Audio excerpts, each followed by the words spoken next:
फरमाइए आप। मैं अर्ज करूंगा अपनी तमाम अवाम अहले सुन्नत से कि ये जो बेराह रवी फैली है उसमें आपका भी बहुत बड़ा हाथ है कि आप इलाकाई उलमाए किराम को छोड़ देते हैं, जिनकी बुनियाद पर बाहर के उलमा को बुलाते हैं।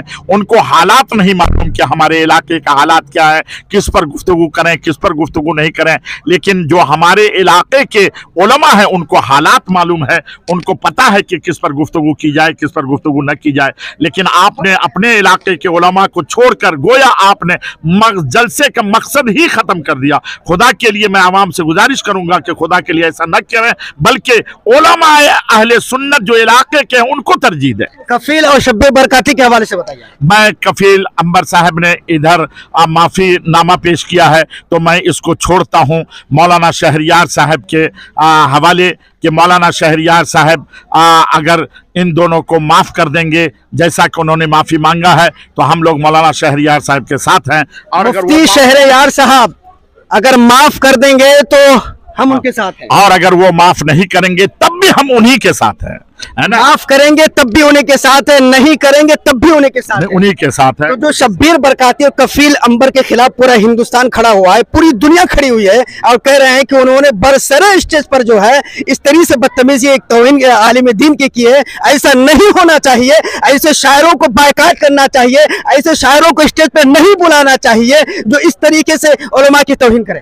तो मैं जहां सब बयान दे रहे हैं वहीं मैं मौलाना शहरियार साहब से गुजारिश करूंगा कि वो आप भी खुलकर इस सिलसिले में अपना बयान दें जो आपका मौक़िफ़ है कि इन शोरा और इन खुतबा के साथ क्या किया जाए कि जो इस तरीके या इन लोगों के साथ जो उलमा के साथ बेहुरमती करते हैं उनके साथ क्या किया जाए। आप भी खुलासा अपना बयान जारी फरमाएं। मुफ्ती जुबैर साहब का कहना यह हुआ कि शब्बीर और कफील के हवाले से अगर मुफ्ती शहरियार साहब माफ करते हैं तब भी उनके साथ हैं और नहीं करते हैं तब भी उनके साथ है। और मुफ्ती शहरियार साहब को यह फैसला लेना होगा जो उलमा की तौहीन करे उनको स्टेज पर रखना चाहिए, आना चाहिए, नहीं आना चाहिए। जी ये मैं इसलिए अर्ज करूंगा कि चूंकि ये मामला उनके साथ है, उनका बयान अब तक कुछ भी नहीं आया है ना, अब तक कुछ भी नहीं आया है, इसीलिए मैं कहूंगा कि उनका भी बयान आना बेहद जरूरी है।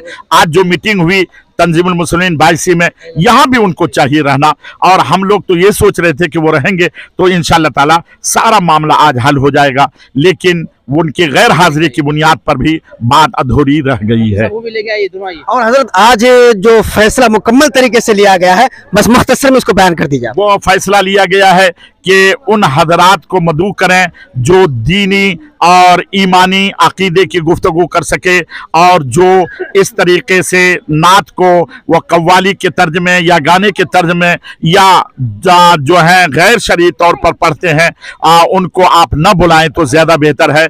और महंगा न करें इनको जलसे को, बल्कि सस्ता से सस्ता करने की कोशिश करें।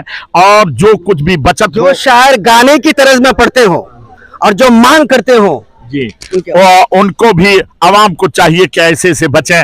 हरगिज उससे आपका कोई दीनी फायदा नहीं है, बल्कि दीनी नुकसान है और उलमा की बदनामी होती है, इलाके की बदनामी होती है, जलसा कराने वाले की बदनामी होती है।